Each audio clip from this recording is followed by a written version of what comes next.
আমরা শুরু করব হচ্ছে রাসায়নিক বন্ধন। সো রাসায়নিক বন্ধন শুরু করার আগে তোমাদেরকে জানতে হবে বন্ধন কাকে বলে। বন্ধন জিনিসটা কি আসলে? আমরা পড়ছিলাম হচ্ছে আমাদের পৃথিবীতে বর্তমান পর্যন্ত আবিষ্কৃত মৌলের সংখ্যা কতটা ছিল জানি? 118টা। মৌল ছিল হচ্ছে 118টা।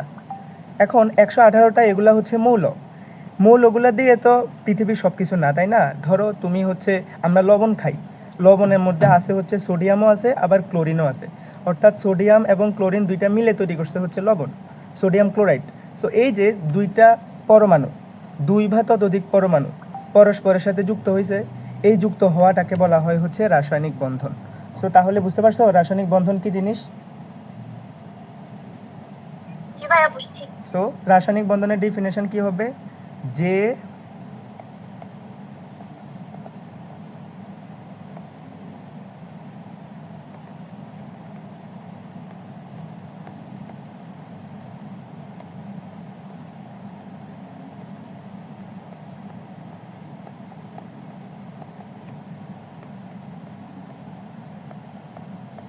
যে আকর্ষণ বলের মাধ্যমে দুইটি পরমাণু পরস্পরের সাথে যুক্ত থাকে।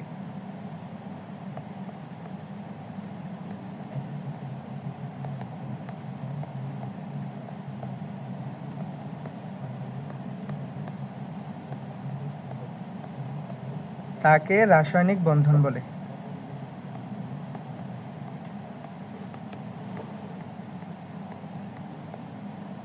এক্সাম্পল হিসেবে কি দিছিলাম? লবণ, তাই না? লবণ হচ্ছে সোডিয়াম ক্লোরাইড, অর্থাৎ এখানে দুইটা মৌল আছে, একটা মৌল হচ্ছে সোডিয়াম আর আরেকটা মৌল হচ্ছে chlorine.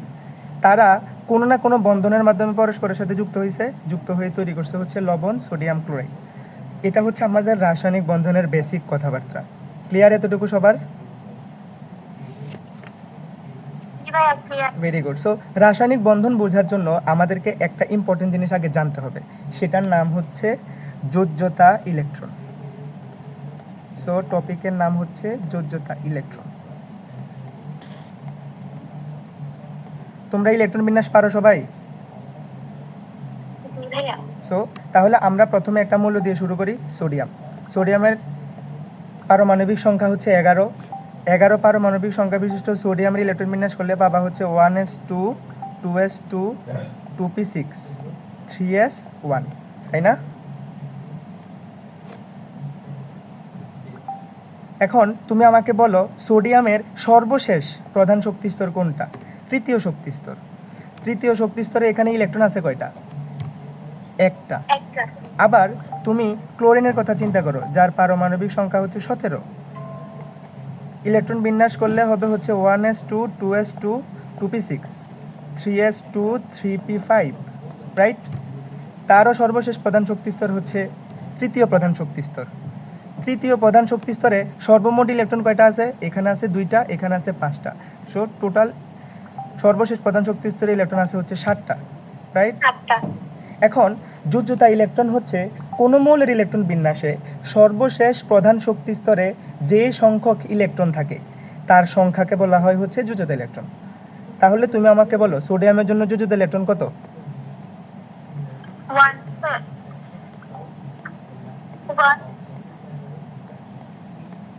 1। At the same time ক্লোরিনের জন্য যোজ্যতা ইলেকট্রন 7। Very good. ক্লোরিনের জন্য যোজ্যতা ইলেকট্রন হচ্ছে 7। এই যে এভাবে তুমি কিছু শর্টকাট দিয়ে মনে রাখতে পারো যে কোনটা যোজ্যতা ইলেকট্রন কত, ইলেকট্রন বিন্যাস না করেও তুমি বলতে পারো। ডেফিনেশনটা লিখে ফেলো ভাইয়ারা।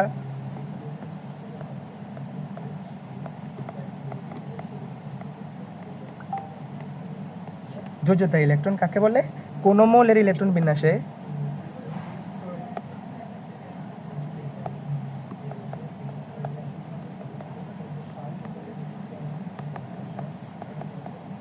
সর্বশেষ প্রধান শক্তিস্তরে যদি সংখ্যক ইলেকট্রন থাকে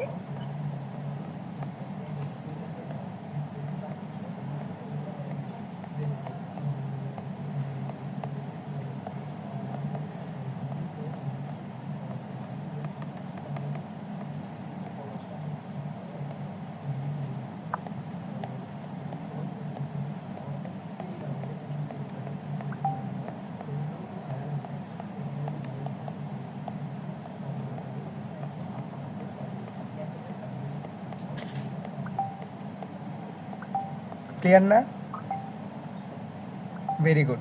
সো এখন আমরা শিখবো হচ্ছে জুজুতা ইলেকট্রন নির্ণয়ের কিছু শর্টকাট আছে। এখন আমরা এই শর্টকাটগুলো শিখবো যে জুজুতা ইলেকট্রন কীভাবে নির্ণয় করা যায়, যেগুলো আমরা ইলেকট্রন বিন্যাস না করেই কিছু জিনিস দেখে জুজুতা ইলেকট্রন নির্ণয় করতে পারবো। ডুপ্লিকেট করে কীভাবে করবে? অফ করবে না, না না, এটা ডুপ্লিকেট করবো কীভাবে পেজটাকে। Very good. ওকে, সো এখন হচ্ছে তোমরা গ্রুপ সংখ্যা তো জানো তাই না? 1 নাম্বার গ্রুপের মৌলগুলা কারা আছে?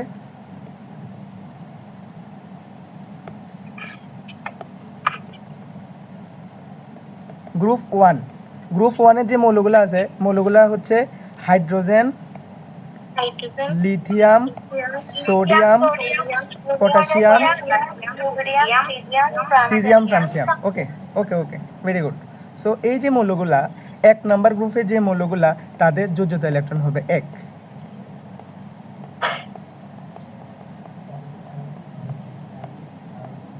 At the same time group 2 যারা আছে তাদের যোজ্যতা ইলেকট্রন হবে হচ্ছে 2। এখন গ্রুপ 2-তে কারা কারা আছে? Beryllium, magnesium, calcium, radium. Very good. এই যে মৌলগুলা এদের যোজ্যতা ইলেকট্রন হচ্ছে 2।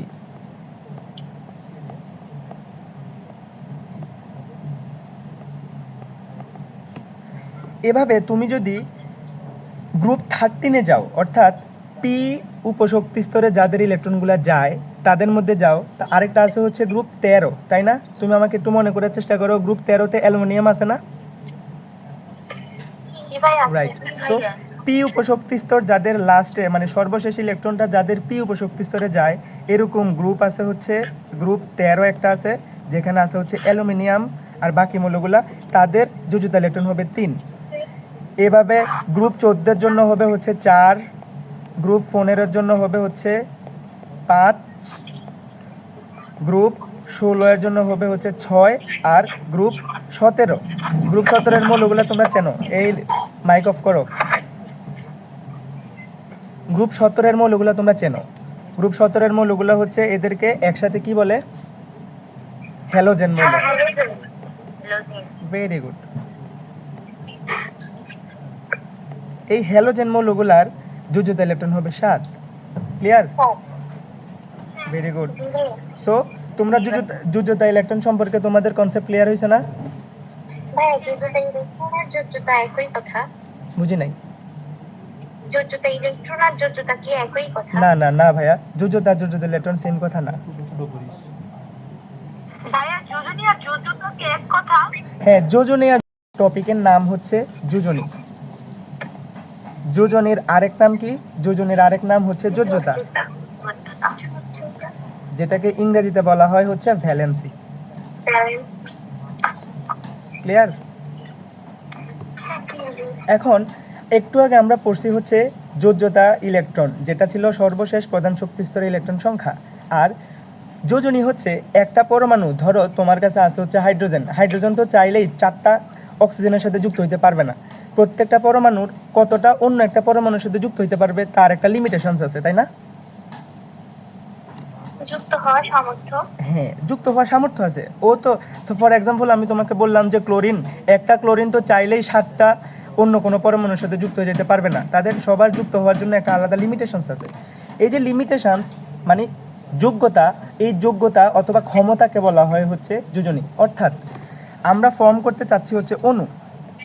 অণু গঠনের সময় কোনো একটা মৌলের একটা পরমাণু অপর একটা মৌলের কতটা পরমাণুর সাথে যুক্ত হইতে পারবে, ওই যুক্ত হওয়ার ক্ষমতাটাকে বলা হয়। হ্যাঁ হ্যাঁ ভাই, আবার বলো।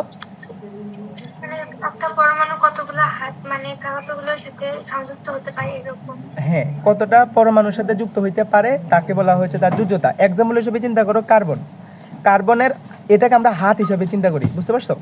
মানে কার্বন সর্বোচ্চ অন্য এক পারমাণবিক একটা যোজনী বিশিষ্ট 4টা পরমাণুর সাথে যুক্ত হইতে পারে। সো এই জন্য কার্বনের যোজনী ধরা হয় 4, রাইট? সো যোজ্যতার যদি তুমি ডেফিনেশন পড়ো, ডেফিনেশনটা হচ্ছে অণু গঠনকালে কোন মৌলের একটি পরমাণু কোন মৌলের একটি পরমাণুর সাথে অপর একটি পরমাণুর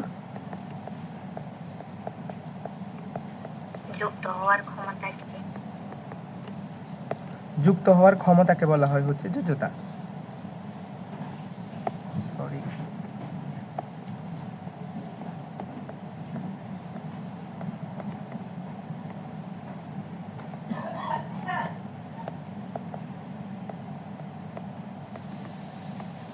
এখন আমরা তো চাইলেই বলতে পারবো না যে এর যোজনী এত ওর যোজনী তত। আমরা এখন কিভাবে ডিফাইন করব যে কার যোজনী কত?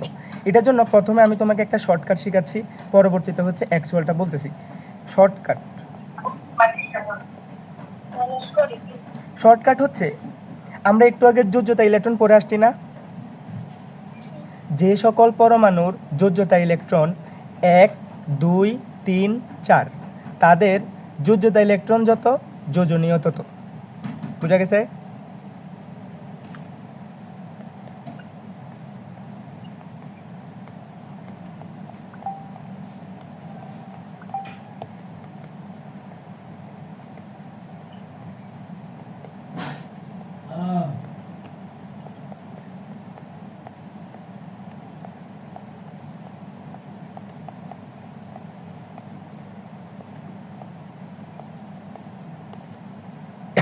এটা হচ্ছে একটা শর্টকাট। এখন এটার তুমি ইমপ্লিকেশন দেখো। আমরা ম্যাগনেসিয়ামের জন্য বলছিলাম যে ম্যাগনেসিয়াম 12 ওর যোজ্যতা ইলেকট্রন হয় হচ্ছে 2।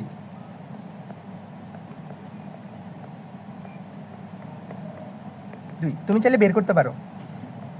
ম্যাগনেসিয়াম 12 ইলেকট্রন বিন্যাস করলে পাবা হচ্ছে 1s2, 2s2, 2p6, 3s2। দেখো ওর সর্বশেষ প্রধান শক্তি স্তরে ইলেকট্রন আছে 2টা, সো তার যোজ্যতা ইলেকট্রন 2। এই জন্য আমাদের শর্টকাট হিসেবে ম্যাগনেসিয়ামের যোজনীয় হবে 2। ঠিক আছে?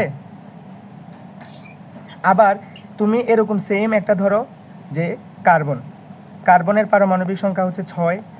কার্বনে যদি তুমি ইলেকট্রন বিন্যাস করো 1s2, 2s2, 2p হবে হচ্ছে 2,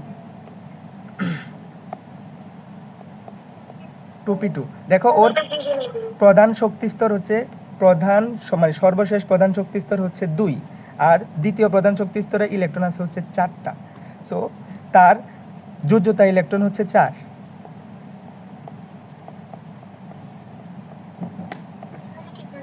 তাহলে তার যোজনী হচ্ছে 4।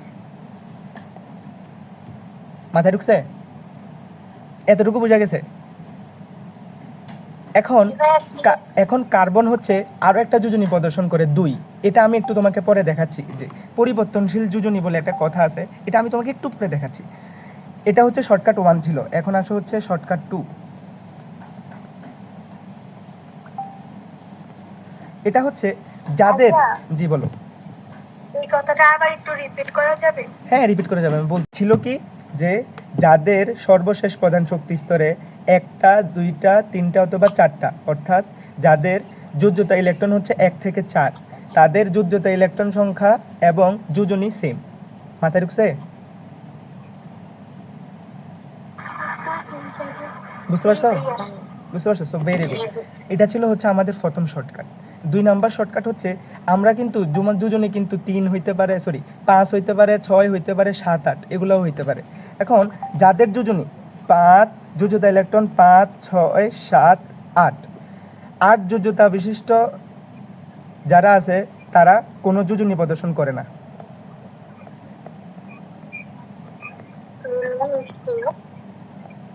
এরা হচ্ছে নিষ্ক্রিয় গ্যাস, রাইট? সো যাদের যোজ্যতা ইলেকট্রন হচ্ছে 5, 6, 7 তাদের যোজনী হবে 8 মাইনাস যোজ্যতা ইলেকট্রন।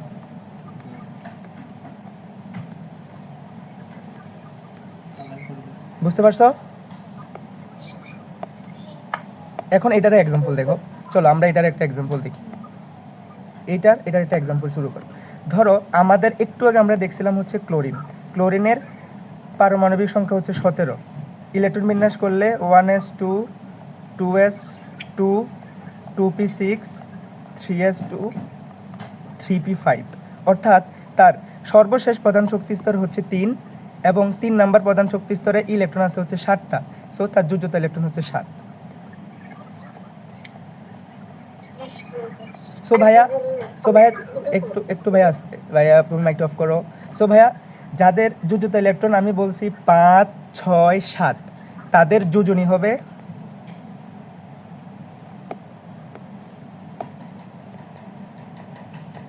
যোজনী সমান 8 মাইনাস যোজ্যতা ইলেকট্রন।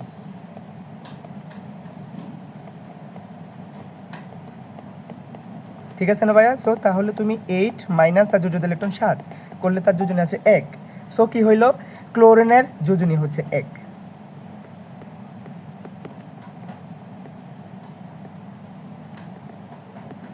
আবার এরকম আরো একটা এক্সাম্পল দেখো ভাইয়া, আর একটা এক্সাম্পল হচ্ছে এর পাশের একটা পরমাণু, তুমি চেনো পরমাণুটাকে, সেটা হচ্ছে ফসফরাস। ফসফরাসের পারমাণবিক সংখ্যা হচ্ছে 15। 15 পারমাণবিক সংখ্যা বিশিষ্ট ফসফরাসের ইলেকট্রন বিন্যাস 1s2 2s2 2p6 3s2 3p কত হয় ভাইয়া? 3 হয়, মিলছে? হ্যাঁ, এখন দেখো তার সর্বশেষ প্রধান শক্তি স্তর হচ্ছে 3। তৃতীয় প্রধান শক্তি স্তরে ইলেকট্রন আছে হচ্ছে 5টা, সো তার যোজ্যতা হবে হচ্ছে যোজ্যতা ইলেকট্রন হচ্ছে 5, যোজ্যতা ইলেকট্রন সমান হচ্ছে 5। এখন কথা না কে কথা বলতেছে। সো যে হচ্ছে যোজ্যতা ইলেকট্রন 5, তার জন্য যোজনী কত হবে? যোজনী হবে হচ্ছে 8 মাইনাস যোজ্যতা ইলেকট্রন।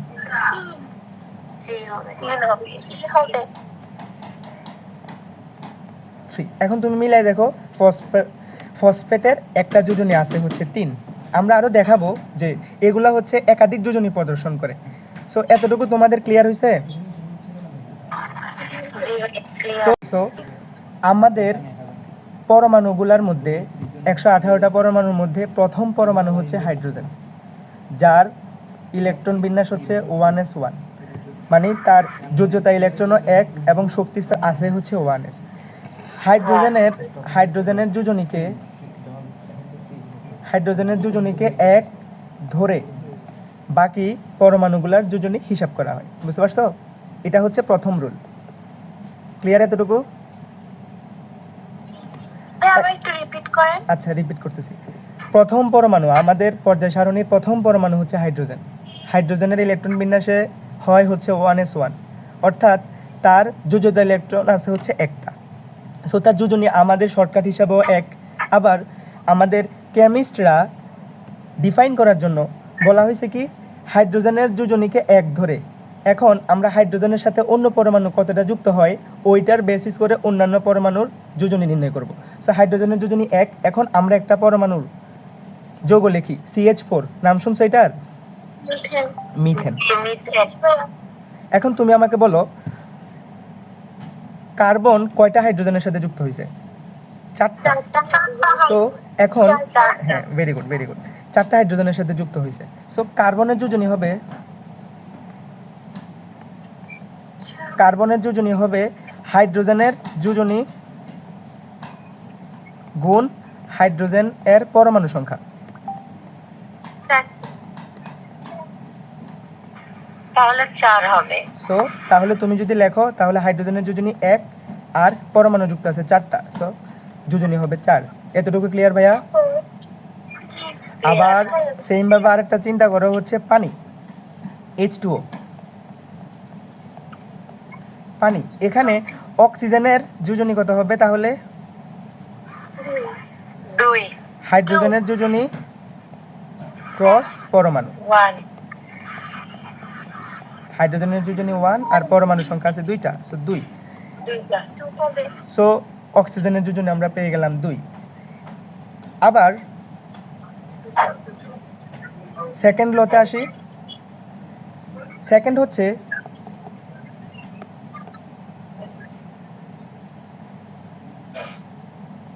একটু ভাইয়া, সেকেন্ড হচ্ছে ধরো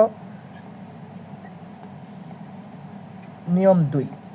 এটা হচ্ছে একটু আগে আমরা দেখে আসছি না, ক্লোরিনের যোজনী 1 ছিল, ক্লোরিনের যোজনী 1 ধরে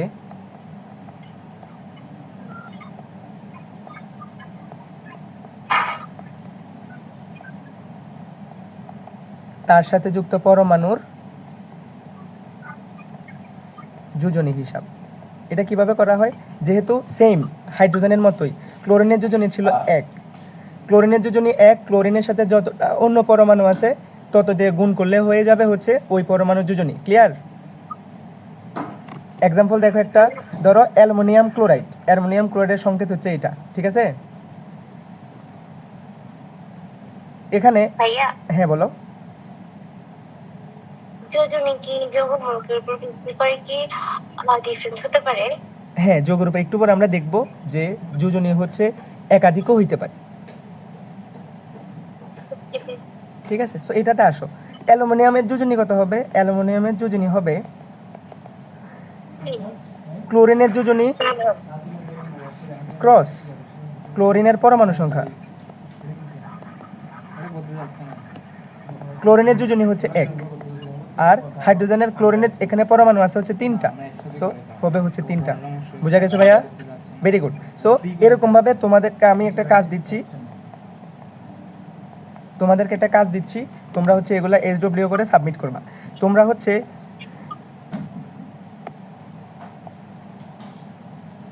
হ্যাঁ, ফেসবুকে করতে হবে। ফেসবুক করা, এটা হচ্ছে তোমরা গ্রুপে সাবমিট করিও, যাদের ইচ্ছা তারা হচ্ছে করবা। এখানে হচ্ছে সালফারের যোজনী বের করবা, তারপরে হচ্ছে 2 হবে। এখানে আবার ক্লোরিনের যোজনী বের করবা, আর PCl5 এখান থেকে হচ্ছে ফসফেটের যোজনী বের করবা, ঠিক আছে? প্রথমে কি লিখছেন ভাইয়া? H2S hydrogen sulphide. ভাইয়া, গ্রুপে পোস্ট করলে হবে না? হবে। 3 নাম্বার নিয়মটা হচ্ছে আমরা একটু আগে দেখে আসছি, অক্সিজেনের যোজনী 2, তাই না? অক্সিজেনের যোজনী ছিল হচ্ছে 2। 3 নাম্বার নিয়ম হচ্ছে অক্সিজেনের যোজনীকে 3, কথা না, অক্সিজেনের যোজনীকে 2 ধরে অক্সিজেনের সাথে যুক্ত হওয়া যে কোনো পরমাণুর যোজনী বের করতে হইলে অক্সিজেনের যতটা পরমাণু আছে তার সাথে 2 গুণ করব। ক্লিয়ার? বুঝো? এটা বুঝো, যে কোনো পরমাণুর যোজনী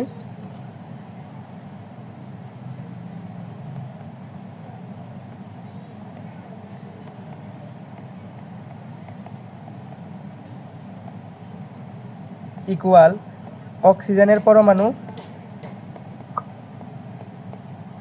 গুণ 2। যেমন তুমি একটু চিন্তা করো তো, কার্বন ডাইঅক্সাইডে কার্বনের যোজনী কত হবে তাহলে? 4। কার্বনের যোজনী সমান অক্সিজেনের পরমাণু সংখ্যা গুণ 2। অক্সিজেনের পরমাণু আছে হচ্ছে 2টা, তার সাথে 2 গুণ, সো হবে হচ্ছে 4। ক্লিয়ার? বুঝা গেছে? এখন এটার একটা ব্যাকলগ আছে, মানে এটার একটা সমস্যা আছে। সমস্যাটা কি? ধরো আমরা একটা পরমাণুর কথা চিন্তা করলাম, Al2O3। এখানে অক্সিজেনের পরমাণু 3টা আছে, কিন্তু সাথে খেয়াল করো তো ভাইয়া, অ্যালুমিনিয়ামের পরমাণু কয়টা আছে? 2টা। সো এখন যদি তুমি এই সূত্র অনুযায়ী অ্যালুমিনিয়ামের যোজ্যতা বের করতে চাও, অ্যালুমিনিয়ামের যোজ্যতা হবে অক্সিজেনের পরমাণু গুণ 2 ভাগ হচ্ছে যে পরমাণুর আমরা যোজ্যতা সংখ্যা বের করতে চাচ্ছি তার পরমাণু, অ্যালুমিনিয়ামের পরমাণু। বুঝতে পারছো? কেন এটা? কারণ এখানে অ্যালুমিনিয়াম কিন্তু একটা নাই, 2টা আছে। সো আমরা কিন্তু 2টা অ্যালুমিনিয়াম 3টা অক্সিজেনের সাথে যুক্ত আছে। সো অক্সিজেনের পরমাণু আছে হচ্ছে 3টা, এটার হচ্ছে 2 দ্বারা গুণ করব, ভাগ করব হচ্ছে 2 দ্বারা, কাটাকাটি করলে হয় হচ্ছে 3। তাহলে অ্যালুমিনিয়ামের যোজনী কত? সমান 3। সো এই সূত্র দিয়ে যদি তুমি যোজনী নির্ণয় করতে চাও, তাহলে তোমাকে সূত্রটা মনে রাখবা হচ্ছে পরমাণুর যোজনী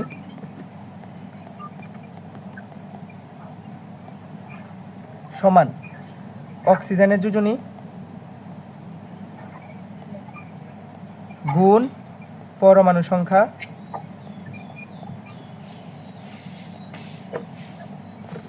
ভাগ হবে কি দ্বারা? ভাগ হবে মৌলের পরমাণুর সংখ্যা দ্বারা। মৌলের পরমাণু।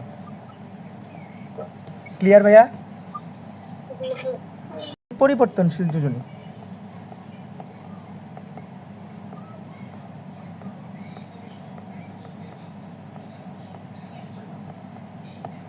তোমরা কি খেয়াল করছো কিছু কিছু পরমাণু আছে এরা একাধিক যোজনী প্রদর্শন করে? যেমন আমি তোমাকে একটা এক্সাম্পল দিই, তুমি খেয়াল করো। একটা হচ্ছে এফি, আস্তে কথা না, কেউ কথা বলবে না। ফেরাস সালফেট একটা পরমাণু যেখানে আয়রনের যোজনী হচ্ছে 2। আবার আর একটা হচ্ছে ফেরিক সালফেট। ফেরিক সালফেটে আয়রনের যোজনী হচ্ছে যোজনী 3, রাইট? আবার আরও কিছু পরমাণু দেখো তো, PCl3 এখানে ফসফরাসের যোজনী হচ্ছে 3। আবার PCl5 এখানে ফসফরাসের যোজনী সমান হচ্ছে 5। দেখো তো ভাইয়া, এখানে আমরা দুইটা পরমাণুর কথা তোমাকে বলছি, একটা হচ্ছে আয়রন আর একটা হচ্ছে ফসফরাস। তারা হচ্ছে ভিন্ন ভিন্ন যোজনী প্রদর্শন করতেছে, খেয়াল করছো?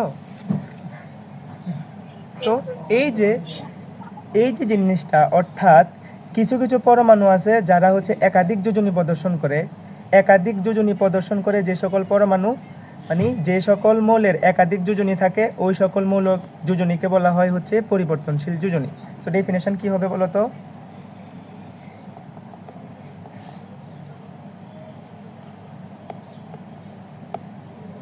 ডেফিনেশনটা হবে হচ্ছে কোনো মৌলের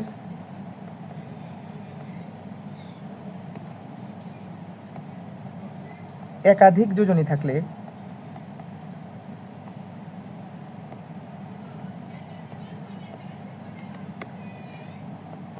সেই মৌলের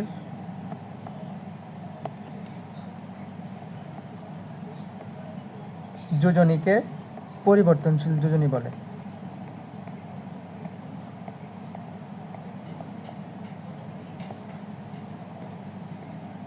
ক্লিয়ার? হ্যাঁ, এখন আসো, তুমি এখন আমাকে, তোমার মাথায় কি কোশ্চেন আসতেছে না যে ভাইয়া একটা পরমাণু কেন একাধিক যোজতা দেখাচ্ছে? কারণ কি? সে কেন একাধিক যোজতা প্রদর্শন করতেছে? মাথায় কারো কোশ্চেন আসতেছে না? হ্যাঁ আসতেছে। এখন আসো আমরা পড়াশোনা করি কেন একই পরমাণু একাধিক যোজনী কিভাবে প্রদর্শন করে।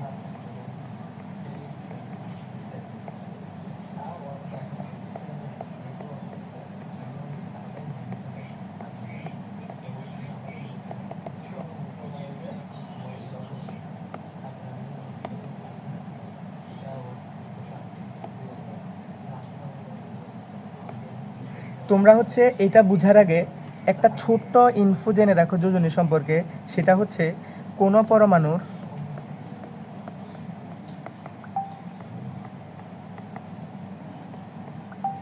যোজ্যতা স্তরে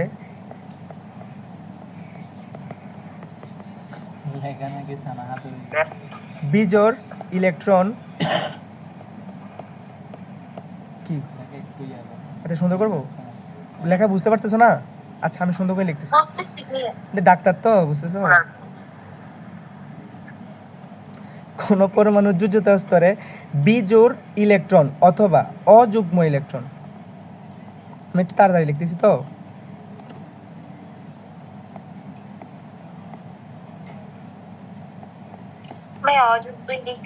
বলতেছি ভাইয়া, বলতেছি।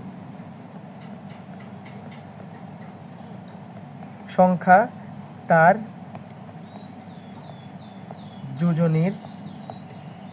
যোজনী নির্দেশ করে।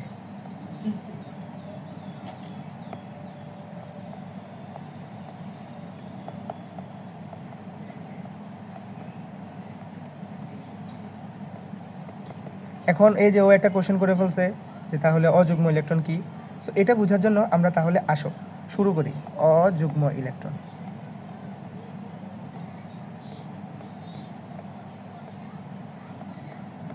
তোমাদের কাছে প্রথমে সরি ভাইয়া, আমার লেখা একটু অসুন্দর হচ্ছে, আমি ফার্স্ট টাইম ট্রাই করতেছি তো, ইনশাআল্লাহ তোমাদের আমি ভালোভাবে কামব্যাক করব। সবাই মিলাদ পড়বা, মিলাদ পড়ে দোয়া করবা যাতে আমি কামব্যাক করতে পারি। আমি তো যাই না। আচ্ছা ঠিক আছে, সাথে আমার জন্য ভাই, আমার লেখা অনেক বিচ্ছিরি। আচ্ছা ঠিক আছে, আসো আমরা হচ্ছে অযুগ্ম ইলেকট্রন কি জিনিস শুরু করি। সবার জন্য দোয়া, যাদের লেখা খারাপ তাদের লেখা আরো খারাপ হোক, যাদের লেখা ভালো তাদের লেখা আরো খারাপ হোক। আপনিও দোয়া আসো তোমরা আমার জন্য এরকম দোয়া করবা, ইনশাআল্লাহ। হ্যাঁ আসো। সো অযুগ্ম ইলেকট্রন আমরা একটা জিনিস পাইছি। তোমরা যদি 3 নাম্বার পড়ে থাকো ভাইয়া, তাহলে তোমরা একটা জিনিস জানবা, একটু খেয়াল করে দেখো, রিক্যাপ করো। ধরো আমরা হচ্ছে একটা পরমাণু নিয়ে কল্পনা করি, পরমাণুটার নাম হচ্ছে নাইট্রোজেন। নাইট্রোজেনের ইলেকট্রন সংখ্যা হচ্ছে মানে পারমাণবিক সংখ্যা হচ্ছে 7। সো তার ইলেকট্রন বিন্যাস হবে হচ্ছে 1s2 2s2 2p3। এখন তুমি যদি এই যে নাইট্রোজেনের বক্স করো, যোজ্যতা ইলেকট্রনে বক্স করতে পারো তোমরা? মানে অরবিটাল সংখ্যা দেখায়ে বক্সগুলা করে যে। জি ভাইয়া। সো তাহলে এখানে যে এস অরবিটাল আছে, এস অরবিটালের জন্য একটা অরবিটাল, এস উপশক্তি স্তরের জন্য ওর মধ্যে আছে হচ্ছে 2টা ইলেকট্রন। পারো না? জি আচ্ছা দাঁড়ি। আচ্ছা তোমরা যারা যারা পারো না, কেউ আসো কি এরকম যে আমি পাই না ভাইয়া, এটা কিভাবে করে? আমি তো বুঝি না। আচ্ছা আচ্ছা, তাহলে তাহলে আমরা বক্স কত দূরে চলে যেতে হবে। আচ্ছা চলো আমরা হচ্ছে তোমাকে বক্স করা শিখাই, যে আমরা কীভাবে বক্স করি। এর আগে তুমি আমাকে কোঅপারেশন করবা, যে আমি কিছু কোশ্চেন করবো, তুমি আমাকে কিছু কোশ্চেনের অ্যান্সার করবা। প্রথমে আসো, প্রথম প্রধান শক্তি স্তর কী দ্বারা প্রকাশ করা হয়? প্রথম প্রধান শক্তি স্তরকে কী দ্বারা প্রকাশ করা হয় বলো? এস এই এস প্রধান শক্তি স্তর আমি মারবো এখন একটারে, এখান থেকে থাপ্পড় মারবো যাতে সিরাজগঞ্জ পর্যন্ত যাই পড়ো। কে কে? এই তো এটা কে কে বলছে? ভেরি গুড, যে কে বলছো তারটা হয়েছে। আসো প্রথম প্রধান শক্তি স্তর, ভাই আমার মনে পড়ছে। প্রধান শক্তি স্তর দেখো, কথা না, প্রথম প্রধান শক্তি স্তর হচ্ছে যদি 1 হয়, অর্থাৎ প্রধান শক্তি স্তরকে অ্যাকচুয়ালি নর্মালি হচ্ছে সংখ্যাটাকে প্রকাশ করা হয় হচ্ছে এন দ্বারা। এন ইজ ইকুয়াল টু যদি 1 হয় তবে তাকে বলা হয় প্রথম প্রধান শক্তি স্তর, আর তাকে প্রকাশ করা হয় হচ্ছে কে দ্বারা। এন ইজ ইকুয়াল টু 2 হইলে তাকে হচ্ছে L L M, N is equal to 4 হইলে হচ্ছে এন। ক্লিয়ার? এখন যে কোনো প্রথম প্রধান শক্তি স্তরের জন্য, যে কোনো প্রথম প্রধান শক্তি স্তরের জন্য কিছু উপশক্তি স্তর থাকে, মনে আছে? উপশক্তি স্তর কাকে বলে ভাইয়া? এগুলো তোমরা পড়ে আসছো। উপশক্তি স্তরকে এল দ্বারা প্রকাশ করা হয়।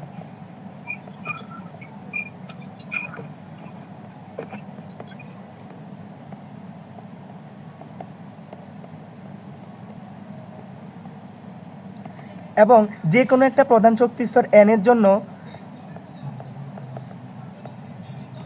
এল হবে 0 সহ,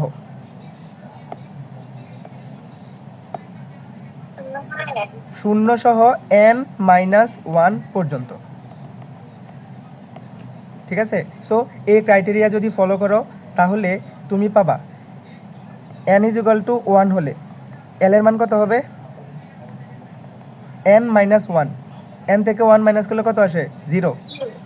0 হলে এর জন্য উপশক্তি স্তর হচ্ছে একটা, সেটা হচ্ছে 1s।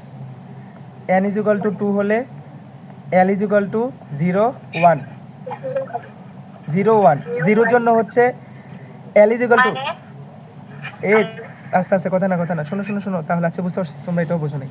এদিকে আসো, খেয়াল করো, এল এর মান যদি 0 হয় তবে যে উপশক্তি স্তরটা হয় ওইটা হচ্ছে এস উপশক্তি স্তর।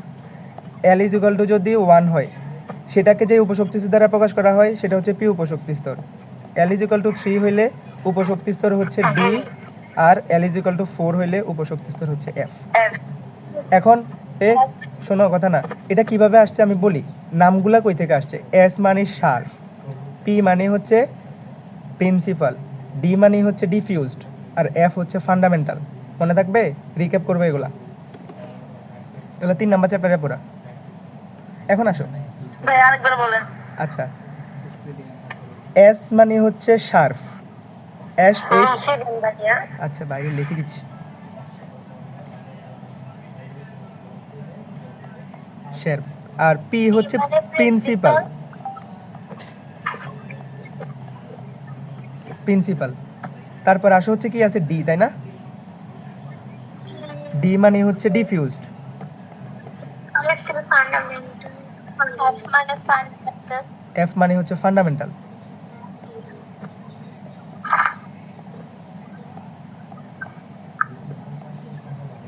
ঠিক আছে, ভেরি গুড। সো আসো আমরা পড়াশোনায় ঢুকি। সো এখন আমাদের এন ইজ ইকুয়াল টু যখন 2 হয়, যে কোনো এন এর জন্য এল এর মান হয় 0 থেকে শুরু করে n-1 পর্যন্ত। এন ইজ ইকুয়াল টু 2 হইলে 0 আছে, n-1 মানে হচ্ছে 2, সরি 2 এর জন্য n-1 মানে হচ্ছে 1। সো তোমার জন্য এখানে উপশক্তি স্তর হবে হচ্ছে দুইটা, একটা হচ্ছে 0, একটা হচ্ছে 1। So L is equal two 0 হয়, তাহলে আমাদের উপশক্তি স্তরের নাম হয় হচ্ছে এস। সো এখানে যেহেতু এন ইজ ইকুয়াল টু 2 সাথে হচ্ছে এস। আবার এল ইজ ইকুয়াল টু যদি 1 হয় তাহলে হয় হচ্ছে পি। এতটুকু ক্লিয়ার? হ্যাঁ, তাহলে আসো আবার N is equal two 3।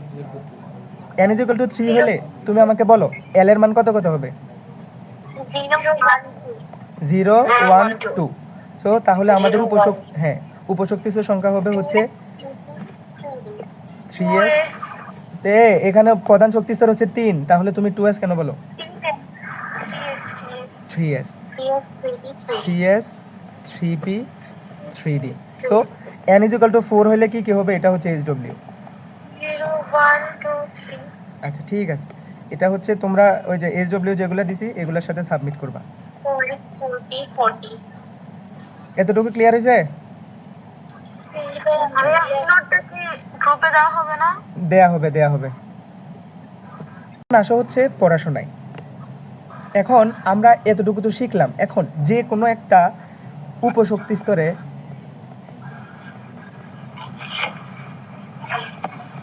Orbital বিদ্যমান। অরবিটাল কি জিনিস জানো? কক্ষপথ। মাই দেব, কি বলে অরবিটাল বলে কক্ষপথ? এল দ্বারা প্রকাশ করা হয় এটা। কি দ্বারা প্রকাশ করা হয় বলতো? এল দ্বারা। এল দ্বারা একটু আগে উপশক্তি স্তরকে প্রকাশ করলাম এল দ্বারা, এখন তুই আবার এটাকে এল দ্বারা প্রকাশ করবি?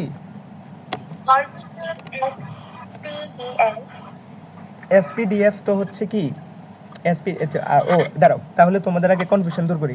তোমাদের বইয়ে একটা সুন্দর ভুল আছে, ভুলটা হচ্ছে অরবিটাল আর উপশক্তি স্তরকে সেম বলা হয়েছে। তুমি মনে রাখবা অরবিটাল আলাদা জিনিস, উপশক্তি স্তর আলাদা জিনিস। মাথায় ঢুকছে?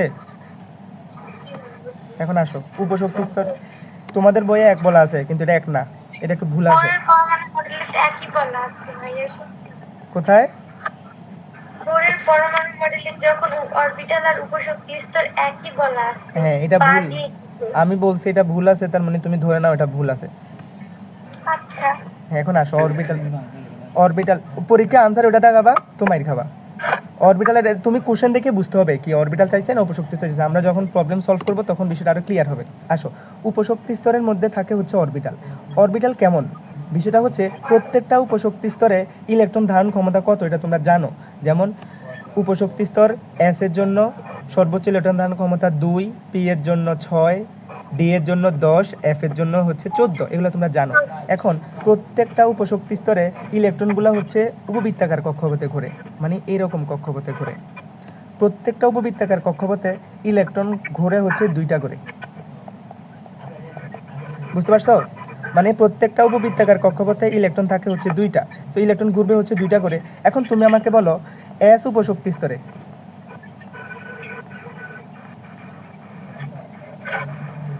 এস উপশক্তি স্তরে আমাদের সর্বোচ্চ ইলেকট্রন ধারণ ক্ষমতা হচ্ছে 2। সো তাকে যদি তুমি ঘুরাইতে চাও 2টা ইলেকট্রনকে, তাহলে তোমার কয়টা অরবিটাল লাগবে? একটা লাগবে, মার দিব। একটা উপশক্তি একটা অরবিটালে 2টা ইলেকট্রন ঘুরতে পারে। এস, শোনো এস উপশক্তি স্তরে ইলেকট্রন থাকতে পারে হচ্ছে সর্বোচ্চ 2টা। আর আমরা একটু আগে বলছি যে অরবিটালে ইলেকট্রন ঘুরে হচ্ছে 2টা। সো এখন দুইটা ইলেকট্রনকে ঘুরাইতে অরবিটাল লাগবে কয়টা? একটা। অরবিটাল ওই সার্কেলগুলো না, কোন সার্কেলগুলা? মানে আমরা যে ওগুলোর মধ্যে ইলেকট্রনগুলো যে ইলেকট্রন বিন্যাস করতে পারি। হ্যাঁ হ্যাঁ,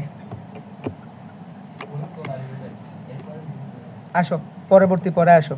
এরপরের পরেটা হচ্ছে কি? কক্ষপথ অরবিটাল কি এক? না, আচ্ছা, তাহলে কক্ষপথ কি? কক্ষপথ হচ্ছে একদম বড় যেটা পড়াইছিলাম, যে বৃত্তাকার কক্ষপথ যেটাতে ঘুরে, এন যেটা পড়াইছিলাম একটু আগে, খেয়াল করে দেখো এই যে এনগুলা, এই এনগুলা হচ্ছে কক্ষপথ বা প্রধান শক্তি স্তর।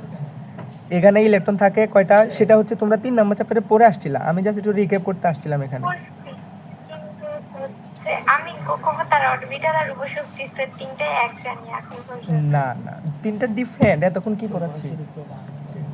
এতক্ষণ তোমাকে কি পড়াচ্ছি? এতক্ষণ তোমাকে আমি কি পড়াইছি?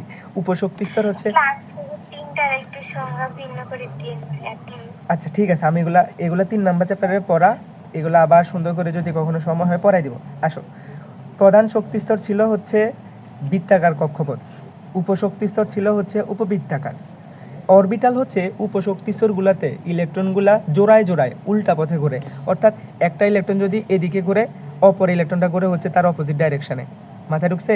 এই যে প্রত্যেকটা উপশক্তি স্তরের মধ্যে, প্রত্যেকটা উপশক্তি স্তরে বোঝো নাই? না দেখো তুমি খেয়াল করো, আচ্ছা খেয়াল করো, তাহলে আমরা একটু উপশক্তি স্তরগুলো আঁকি। এস উপশক্তি স্তর,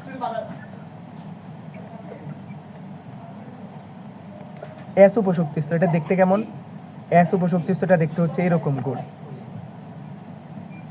এর মধ্যে দুইটা ইলেকট্রন থাকে, একটা ইলেকট্রন হচ্ছে এদিকে ঘুরে আর একটা ইলেকট্রন এদিকে ঘুরে। তুমি ঘড়ির কাঁটা দেখছো না? হ্যাঁ, একটা ঘরে হচ্ছে অ্যানালগ ঘড়ির কাঁটার দিকে, আরেকটা ঘরে হচ্ছে তার বিপরীত দিকে। বুঝতে পারছো? হ্যাঁ, এখন আসো হচ্ছে পি উপশক্তি স্তর।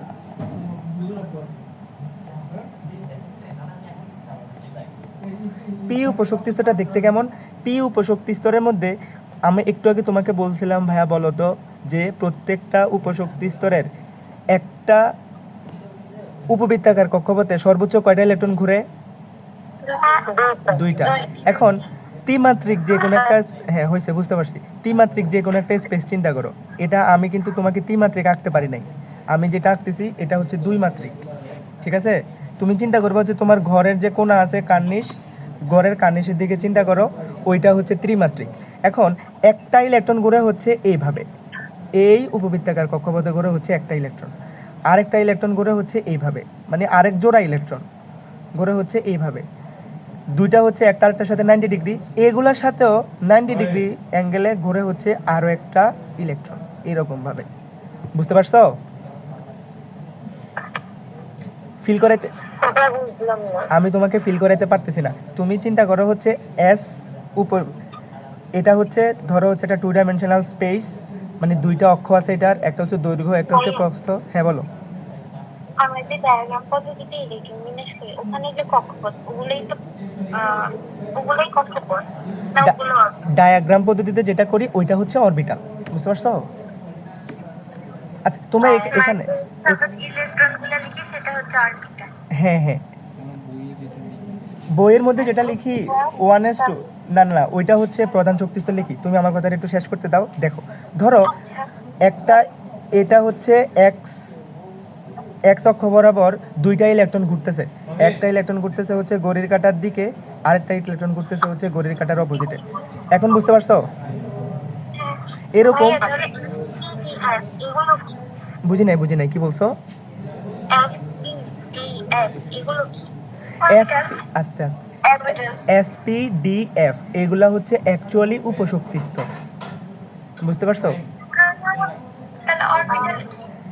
অরবিটাল হচ্ছে উপশক্তি স্তরে যে জায়গায় সবচেয়ে বেশি ইলেকট্রন পাওয়ার পসিবিলিটি আছে ওইটাকে বলা হয় উপশক্তি স্তর। কিন্তু শোনো, তোমাদের বইয়ের মধ্যে অরবিটাল আর উপশক্তি স্তরকে সেম বলা হয়েছে, কিন্তু তুমি আমার কথা বিশ্বাস রাখো ভাইয়া, অরবিটাল আর উপশক্তি স্তর সেম কথা না। বুঝতে পারছো? প্রত্যেকটা উপশক্তি স্তরে একাধিক অরবিটাল থাকতে পারে। যেমন আমি একটা বলতেছি, এটা দেখো পি উপশক্তি স্তর, এর একটা ইলেকট্রন যাইতেছে এক্স অ্যাক্সিস বরাবর, এই অরবিটালটাকে বলা হয় পি এক্স। আবার পি উপশক্তি স্তরেই আরেক জোড়া ইলেকট্রন যায় হচ্ছে ওয়াই অক্ষ বরাবর ঘুরে। এই উপশক্তি স্তর যেটা ছিল, উপশক্তি স্তর হচ্ছে পি, কিন্তু ইলেকট্রন ঘুরতেছে হচ্ছে ওয়াই অ্যাক্সিস বরাবর, এটাকে বলা হয় হচ্ছে পি ওয়াই। আমি তোমাকে ইন্টারমিডিয়েটে এটা ছবিটা দিয়ে দিব, বুঝতে পারছো? ইন্টারমিডিয়েটে আমি তোমাকে এটা ছবিটা দিয়ে দিব, একটু পরে আমি ক্লাসটা শেষ করে তোমাকে ছবিটা দিয়ে দিব, তখন তুমি বুঝতে পারবা। সো আর যাই হচ্ছে পি জেডে, আমি যেখানে ছিলাম একটু ওইখানে যাই, আমি তোমাকে এটা নেক্সট ক্লাসে আবার ভালোভাবে বুঝাবো, কারণ এখন টাইম শর্ট, বুঝাইতে পারতেছি না। আসলে হচ্ছে যেখানে ছিলাম, আমরা ছিলাম কোথায়, এই যে এখন প্রত্যেকটা উপশক্তি স্তরের প্রত্যেকটা অরবিটালে সর্বোচ্চ 2টা করে ইলেকট্রন থাকতে পারে, এটা তো মাথায় ঢুকছে নাকি? এখন তুমি আসো, তাহলে এস উপশক্তি স্তরের জন্য সর্বোচ্চ ইলেকট্রন থাকতে পারে 2টা।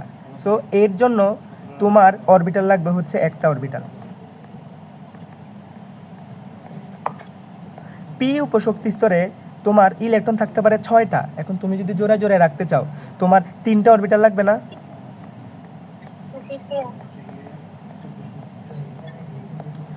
ডি এর জন্য সেমলি তোমার অরবিটাল লাগবে হচ্ছে 5টা। এফ এর জন্য, তাহলে এফ এর জন্য 1s, পি এর জন্য 3s, 3b, 3d 3, এভাবে। না না, এটা হচ্ছে এই যে এখানে যে পি আছে, পি উপশক্তি স্তরগুলোকে 3টা অরবিটালে ভাগ করা হয়। একটা নাম হচ্ছে পি এক্স অরবিটাল, একটা নাম হচ্ছে পি ওয়াই অরবিটাল, একটা নাম হচ্ছে পি জেড।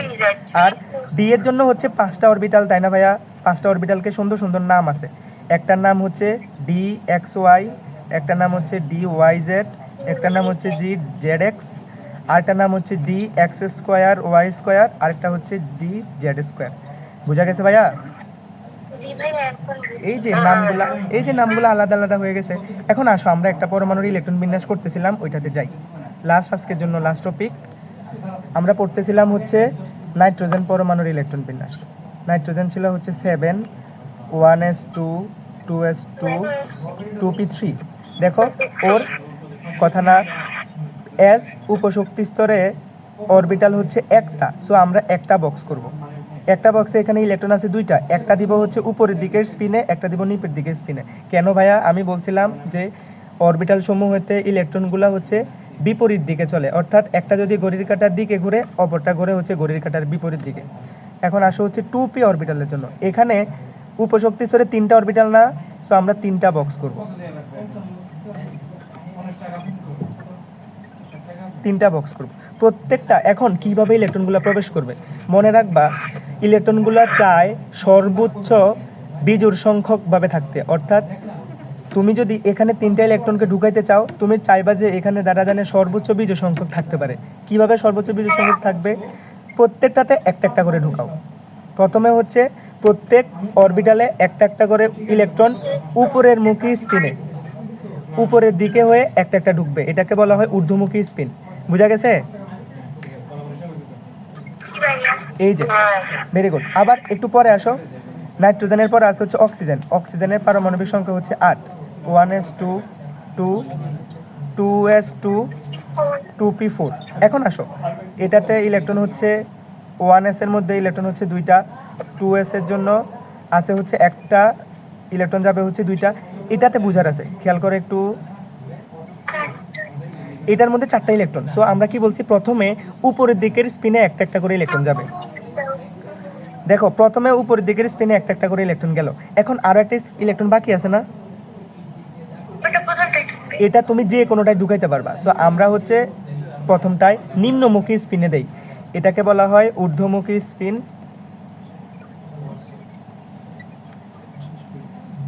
আর এটাকে বলা হয় হচ্ছে নিম্নমুখী।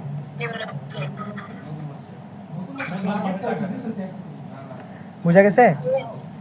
সো তোমাদের কাজ হচ্ছে ক্লোরিন, সালফার, ফসফরাস, তারপরে হচ্ছে ওই দিক দিয়ে আছে হচ্ছে অ্যালুমিনিয়াম আর হচ্ছে ক্যালসিয়াম, এদের জন্য এরকম বক্স আকারে লিখবা।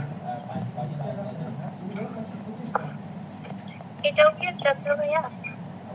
এটাও SW, তোমাদের 3টে SW দেওয়া হলো। ভাইয়া এই ইলেকট্রন বিন্যাসটা একটু আবার বুঝিয়ে দেন।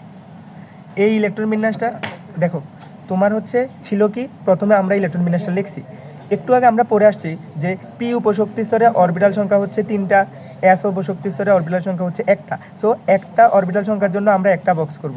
আবার যাদের হচ্ছে 3টা উপশক্তি স্তর তাদের 3টা অরবিটাল, তাদের জন্য 3টা বক্স করব। অর্থাৎ পি এর জন্য হবে 3টা বক্স, এস এর জন্য হবে একটা বক্স। পি এই যে বক্সগুলোর মধ্যে ইলেকট্রন কিভাবে যাবে, প্রথমত হচ্ছে প্রত্যেকটা বক্সে মিনিমাম একটা একটা করে ইলেকট্রন যাবে। ধরো এখানে 3টা ইলেকট্রন ছিল, 3টা একটা একটা করে গেছে। যদি তোমার 4টা ইলেকট্রন থাকতো তাহলে কি হইতো, একটা বক্সে বিপরীতমুখী স্পিনে আরও একটা ইলেকট্রন যাবো। যদি 5টা থাকতো তাহলে এখানে আরও একটা যাইতো। ধরো তোমার আছে হচ্ছে 2p5, লাস্টে দিয়ে ইলেকট্রন বিন্যাস করে পাইছো। 2p5 যদি পাও তাহলে তুমি কি করবা, তুমি হচ্ছে এটাকে 3টা বক্স করবা। 3টা বক্সের প্রথম বক্সে প্রথমত হচ্ছে ঊর্ধ্বমুখী স্পিনে একটা একটা করে ইলেকট্রন গেল। আরও কয়টা বাকি আছে, 2টা বাকি আছে না? এই 2টার একটা যাবে হচ্ছে এটাতে, আরেকটা যাবে হচ্ছে এটাতে। বুঝা গেছে? বুঝা গেছে? Very good. সো তোমাদের এইচডব্লিউ হচ্ছে এটা আজকের ক্লাস। হ্যাঁ বলো। বুঝি নাই। এটাকে বলা হয় হচ্ছে, এটা অ্যাকচুয়ালি কোনো নিয়ম না, এটা হচ্ছে বক্স প্রসেস, মানে বক্স পদ্ধতি বলে এটাকে। আর তুমি যদি ইন্টারমিডিয়েটের সিস্টেমে পড়তে চাও এটাকে বলা হয় হচ্ছে হুল্ডের নিয়ম। হুন্ডের, হ্যাঁ বিজ্ঞানীর নাম হুন্ডের নিয়ম, বিজ্ঞানীর নাম হচ্ছে হুন্ড, ওর নাম অনুসারে ওটার নাম হচ্ছে হুন্ডের নিয়ম। বুঝতে পারছো? সো আজকে আমাদের এতটুকু হচ্ছে আজকে আমাদের অফিসিয়ালি পড়া। এখন হচ্ছে